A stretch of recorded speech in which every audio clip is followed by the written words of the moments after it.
Molitva mi čuj Seveda, izbavi me Bože od svega.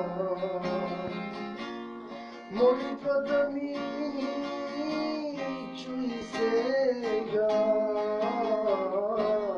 izbavi me Bože od svega.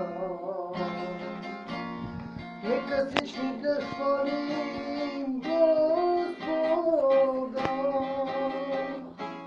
našija Gospod Isus Hristos.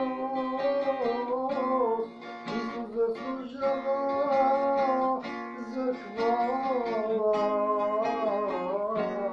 što ga mi izbavi od pakla.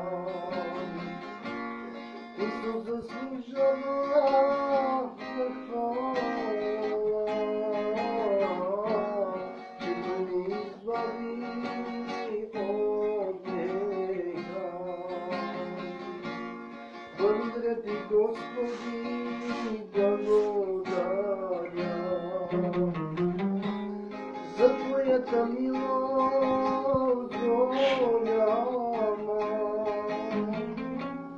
От тежкия гори ме освободи, Твое благословение ме дари. От тежкия гори ме освободи, Твое благословение ме дари. Нека всички да хвалим